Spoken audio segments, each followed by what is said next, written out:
I was just curious, like, what is forgiveness? What is, what does it involve? What exactly is it?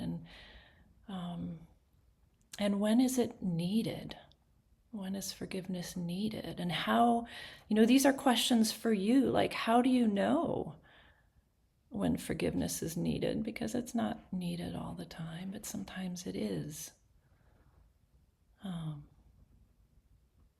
what does it feel like when you forgive? What does it feel like when you can't forgive?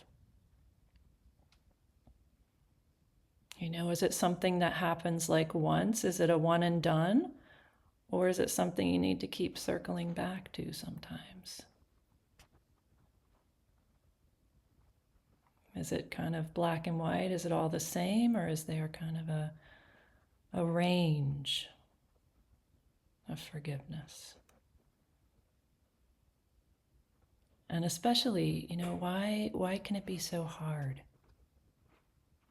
What makes it so hard sometimes to forgive?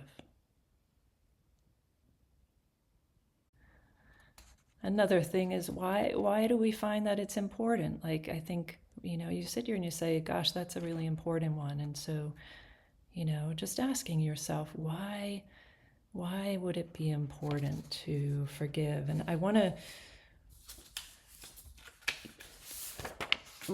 share a couple of stories. I looked up a couple of stories. When I was growing up, my grandma had at her house, she had the Reader's Digest magazine. And I used to love the Reader's Digest magazine. And I don't know if it's even published anymore, but the online version offered up these stories, a couple of which I heard already. And I wanted to share a couple of stories of forgiveness with you, a couple of more dramatic stories, just to kind of get the juices flowing. So I'll share three, and because they're Reader's Digest, they're short. So the unexpected caregiver is the first one. Stories of forgiveness. Domestic violence survivor Pascal Kavanaugh said that she never thought she would reconnect with her mother, her abuser, during her adult life. However, in 2010, her mother suffered a stroke that left her unable to communicate or take care of herself. With no one else to help, Kavanaugh began to sit by her mother's bedside and read to her. By caring for her mother day by day, Kavanaugh said, the hate she had for her dissipated into forgiveness and love.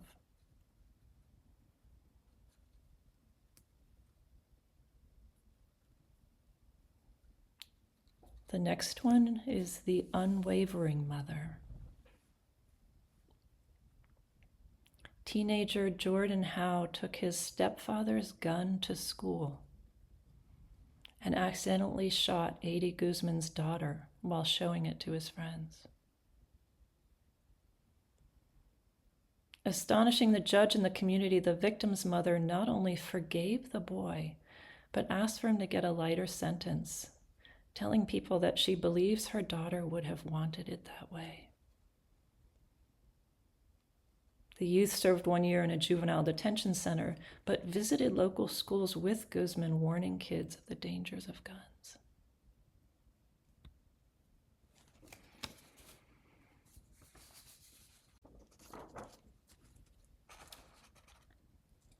The last one, an unlikely friendship. Mary Johnson lost her son in 1993 when a then teenaged O'Shea Israel got into a fight with him at a party and shot him. With so much unanswered, Johnson went to visit Israel in jail. After their first contact, she said, I began to feel this movement in my feet. It moved up my legs and just moved up my body. When I felt it leave me, I instantly knew that all anger and all hatred and animosity I had in my heart for 12 years was over. I had totally forgiven him.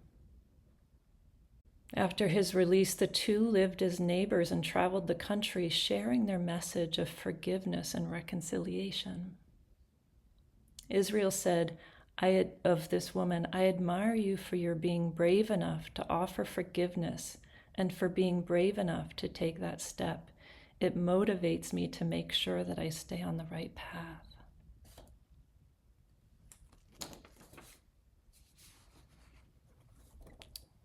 So just moving back into a more analytical realm now, having heard these stories, I always wonder if I would be able to forgive someone for harming a loved one of mine. I don't know. So just trying to understand what is it and what's the value, right? And so I did what I did when we had the class on play. I just went around and asked a bunch of people, like, what does forgiveness mean to you? What is it all about? And some things came up, a lot of similarities in people's explanations, and a couple of them are real obvious. So forgiveness involves people.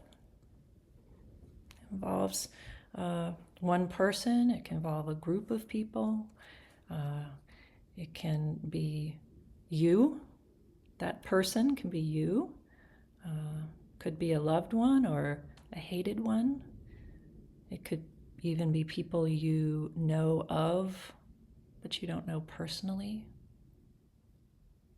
But there's something about this other and the self, but I'm going to keep it in the other bucket, where there's pain. And so the other commonality is people said, an action would have happened, words would have been said, or behaviors, or something would have been done that harmed. And maybe it harmed you, or maybe it harmed others. It could even be the person that you're feeling this need to forgive, or you're not feeling it, but you're being guided to forgive. Maybe that person was harming themselves. But there's a harm involved. So the commonalities is there's people involved, there's actions that caused harm. The other common thread I heard from people is that in both of these aspects of forgiveness, there's a spectrum. So, actions requiring forgiveness live on a spectrum from very easy to forgive all the way up to impossible to forgive. And then there's everything in between. And usually the amount of hurt that was felt by you from whatever cause, whether it's your internal, it's always our internal, isn't it? So the amount of hurt felt is usually proportional to the difficulty in forgiving.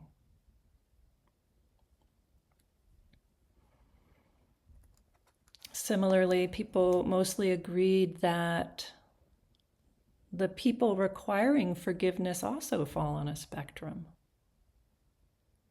So, for example, if there's a history there, whatever the history is can make it easier or harder to forgive. Similarly, the attitude of the person. So most people agreed that if someone felt shame or guilt around what they did, it'd be easier to forgive. Or if they extended just a most heartfelt apology, a real one, then forgiveness is easier. Likewise, if the person doesn't take responsibility, or can't admit that they were hurtful, then it becomes harder to forgive. So it's all very nuanced. There's never sort of an easy answer to this one, as with most things. So then, I ask people, so why offer forgiveness? Why does this thing even exist? What's it all about? What's it all about? And, some of the responses had to do with the small scale things. So it can reduce your stress, right? If it's some small slight, that act of forgiveness can just reduce your stress. Now you're not carrying it. It didn't matter anyway, so now you've let it go and you can just be more relaxed. But then on a larger scale, forgiveness brings really a release, a very deep release. Like it allows us to get past pain, to move on. And really at its finest, forgiveness really offers freedom, true freedom.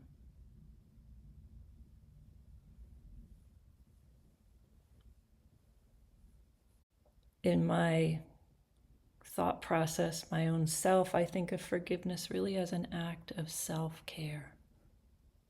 It's self-care at its highest level. And the Buddhist teachings, if you go back to the earliest Buddhist teachings, you don't find there isn't really a word for forgiveness. I mean, there is, but there isn't a teaching on it, I should say. However, it's very much a part of the practice. There are the three poisons, the three afflictions, the three defilements that I've mentioned in the past: hatred, greed, and delusion. Hatred, aversion, that I don't want this, this ill will that we carry around without sometimes even knowing it. And the practice, the Buddhist practice, is this cleansing, really, this release, letting go, practicing seeing things with clarity, so that we can then let them go with wisdom, as an act of self-care, as the deepest act of self-care. The feelings that you have, these feelings of ill will, as righteous as we feel, as important as it feels to our sense of self, our identity, those feelings of ill will are living within us all day long. We're carrying that around. It's not the other person who has engaged in some behavior or some words or some harmful actions. They're carrying around their own things, but we are carrying around our own ill will.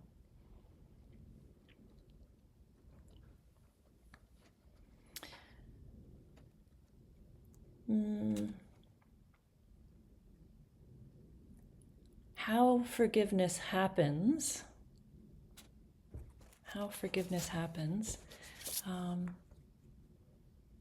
Most people said that you have to be ready. A couple people said you just got to do it. You don't need to be ready or not. You just got to do it. There was a slight majority in that you have to be ready, and only you will know when that is. And, I would add here that in order to forgive, and I'm always including self in here because that's an important one, but I'll mention that in a moment. But the most important thing prior to forgiveness is acceptance of the harm that was done. A lot of times we pretend like we're not hurt and then we forgive. It's just a way to like gloss over the whole thing and get past it. But in fact, it's that mouse that we've just kicked under the rug that's going to fester. So this acceptance of the harm that was done is ridiculously important to real forgiveness, to real release. Seeing the reality for exactly what it is.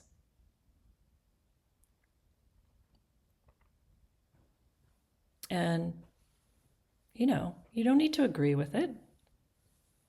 You say to yourself, or do you say to the other, I believe what you did is wrong. I don't agree with what you did. That is harmful. And then setting the intention, letting go. I forgive you. I forgive you. I release my heart of the burden of ill will. I forgive you.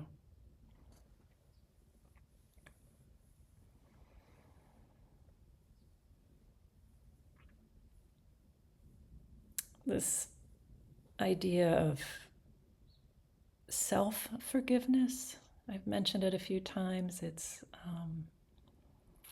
It can be very hard sometimes. I think some of us can be a little hard on ourselves. That can be really good up to a point.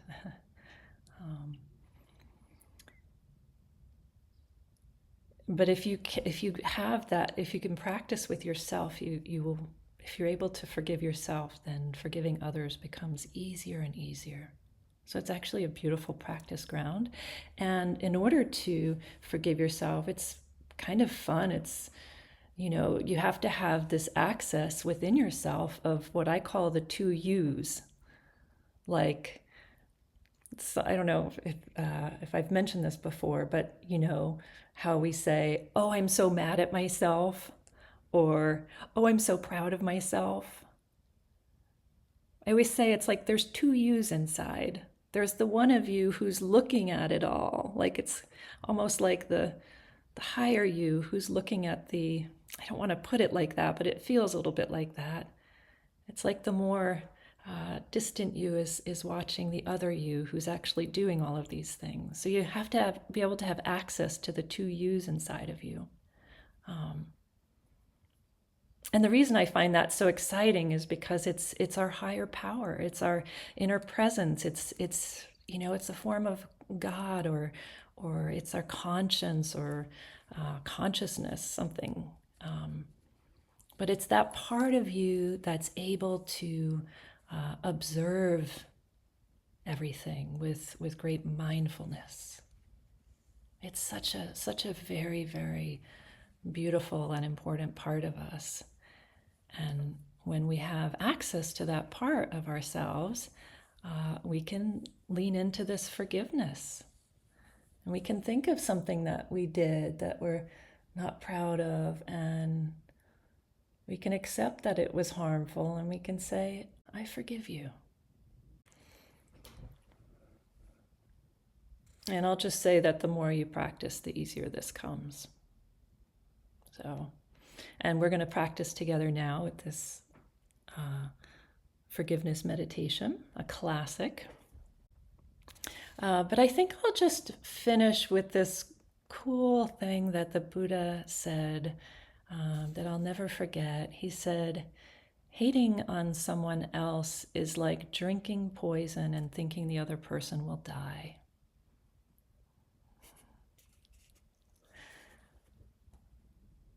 Sums up the case.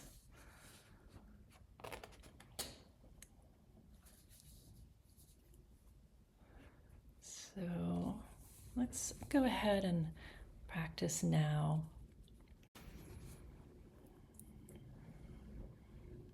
So as a word of introduction, I will tell you that this forgiveness practice forgiveness meditation has 3 parts, and I invite you to follow along. It requires your imagination. So, so what we'll do is we'll begin with those to whom we have caused harm, whether intentionally or unintentionally. And then we'll turn our attention to those who similarly have caused us harm, whether intentionally or unintentionally. And last, we turn our attention to self-forgiveness for ways we might have harmed ourselves, intentionally or unintentionally. And it's might be best to start with someone who is easy to forgive, and then over time work to more difficult people. It's always good advice. But really just do what is within your capacity. And one other thing, it's best not to force yourself to forgive that which you don't feel ready or safe to forgive. So just acknowledge whatever comes up for you with our non-judgmental attitude. Just let things come and go, and you can always come back to the breath or feel the body on the chair, and just go at your own pace. So just begin now by settling into your chair, getting that posture that is most supportive to you. Maybe your feet are on the floor. Maybe your hands are resting in your lap. We'll start with just some easy, gentle breathing, coming back home to the breath. Inhaling, exhaling, knowing that it's happening.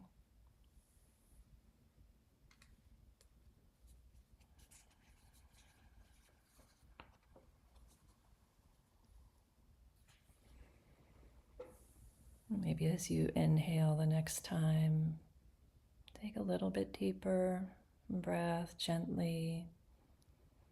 And then as you exhale, elongate your exhale, drag it out, releasing, relaxing.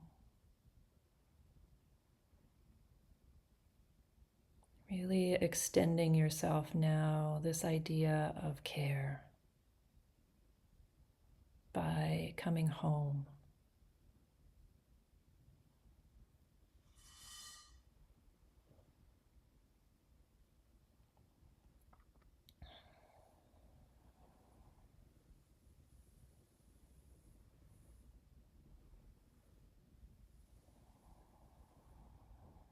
And expand your awareness to your entire body. So really scanning from the head down the face, the shoulders, arms and torso, hips, legs, down to your feet. Just sensing the whole body.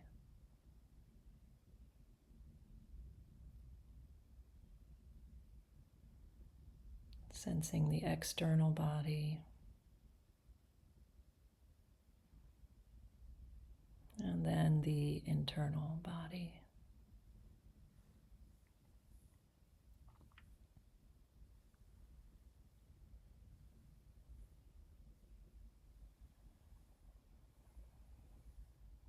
Sense the weight of the body on the chair.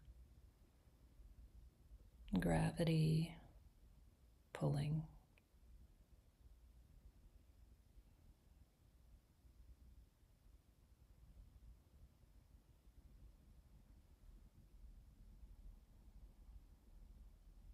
And then notice your thoughts, whatever thoughts are coming into your mind.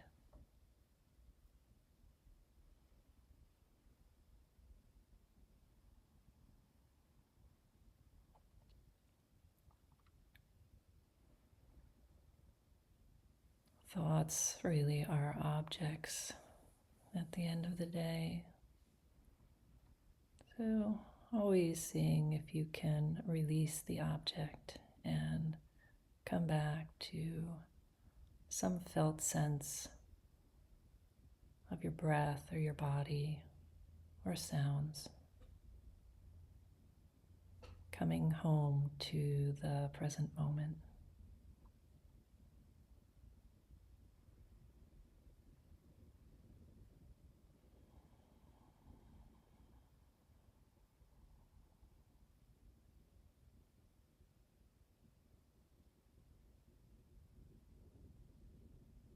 And then bring awareness to any emotions present in your body or mind now.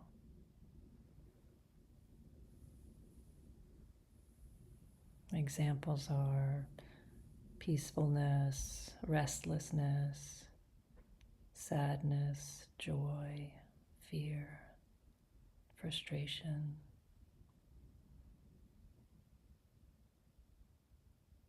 Just noticing how you are feeling right now.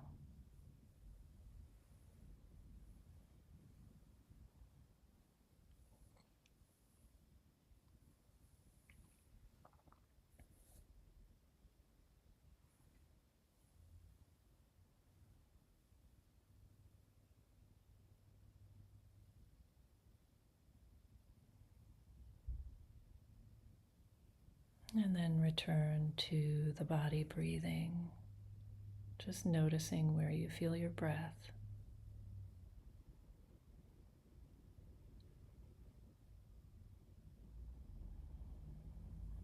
Just riding the waves of your breath with awareness.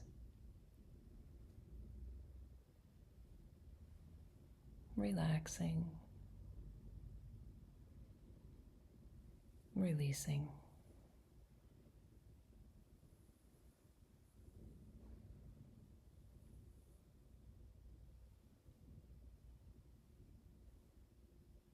And allowing what's ever there to just be there.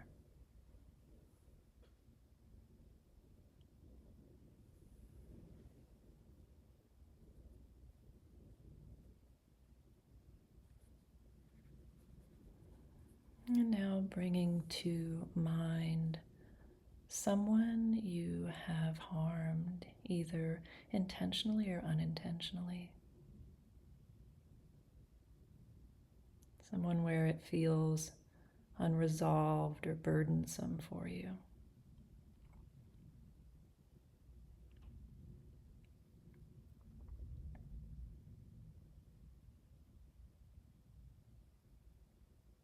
Seeing this person come to your mind.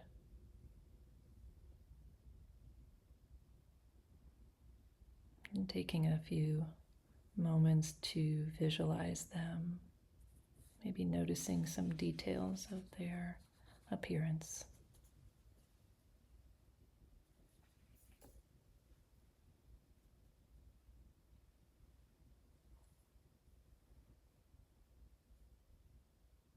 And then as a practice, gently say this person's name to yourself and ask for forgiveness for how you've harmed them, intentionally or unintentionally.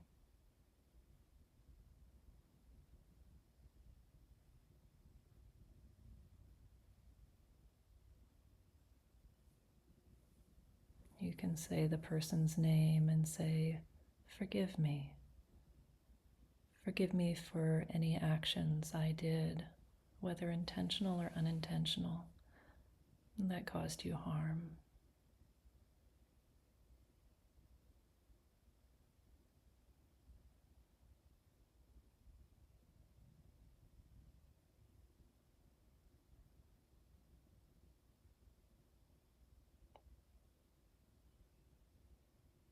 Just continuing as if speaking to the person directly.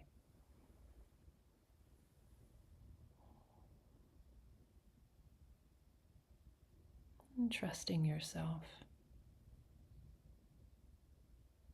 Doing this in a way that feels right for you without getting lost in the story, but really feeling how you're feeling.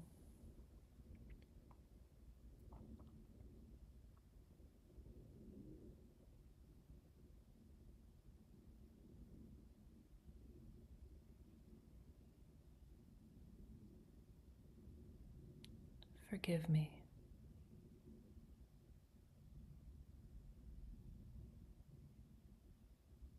And repeating a few times, may I be forgiven. May I be forgiven.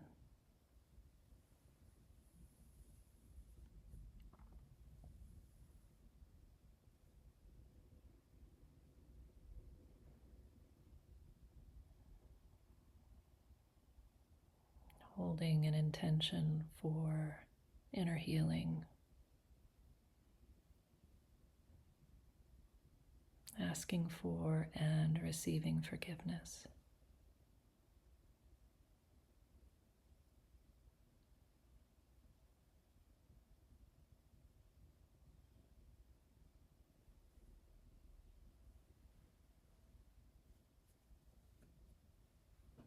And now,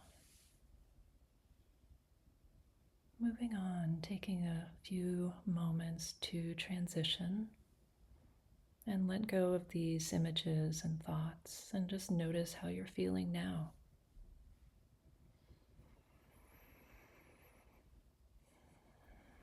And bring some awareness to the body, the breath, the present moment.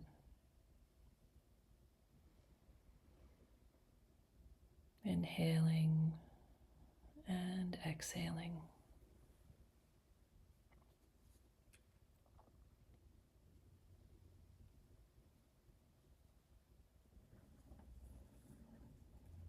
And now bringing to mind someone who's caused you harm, intentionally or unintentionally.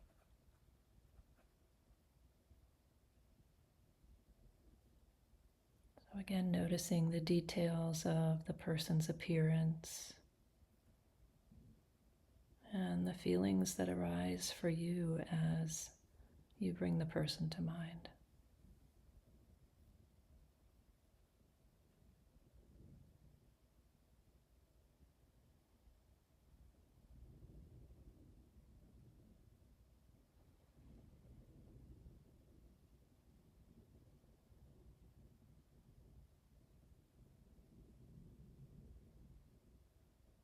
And when you're ready, begin to offer this person forgiveness. Saying to them in your mind, maybe using their name,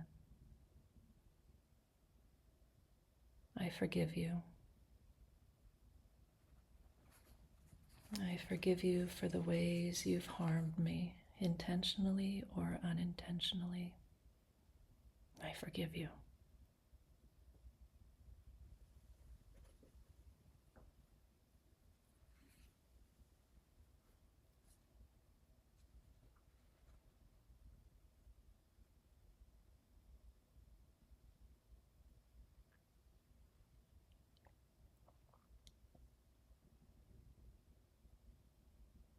Repeating a few more times and trusting yourself to forgive in a way that is right for you without getting lost.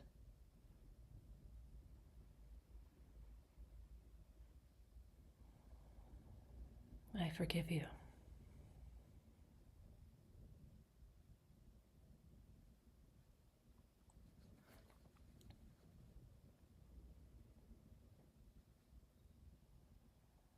And now letting go of the images or thoughts around this person and noticing how you're feeling.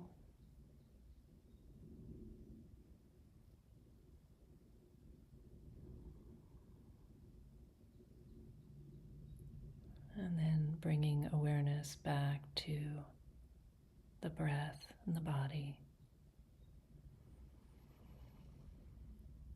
Inhaling and exhaling.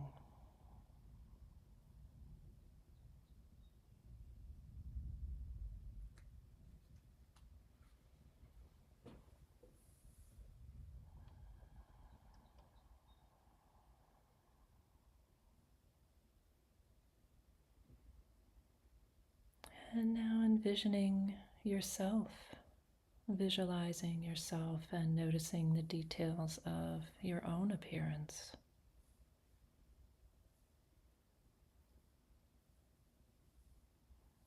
You looking at you. And bring to mind any situation for which you want to forgive yourself for ways you may have harmed yourself.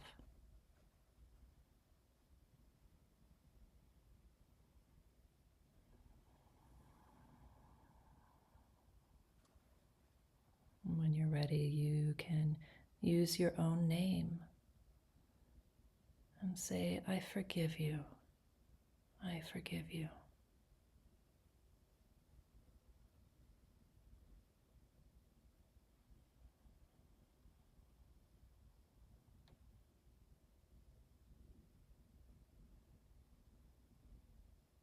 May I forgive myself.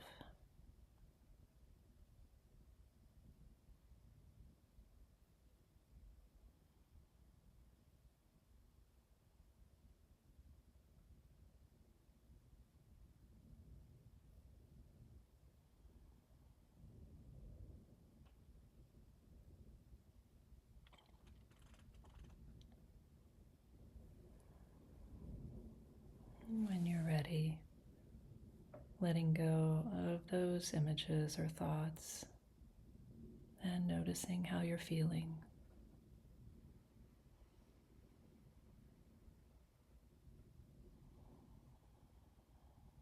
And bring awareness back to the body and the breath. Inhaling and exhaling.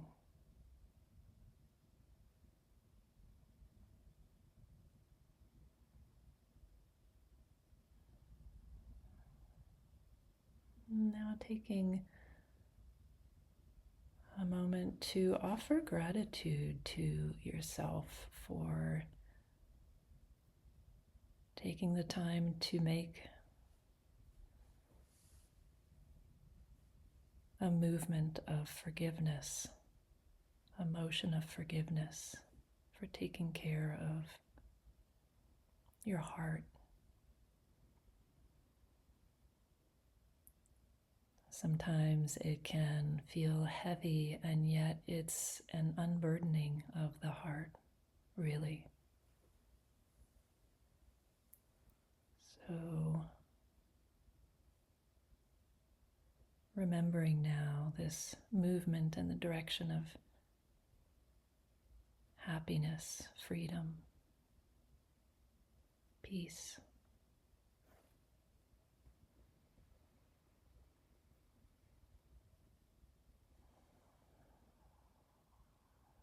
Noticing your breath, noticing how you're feeling.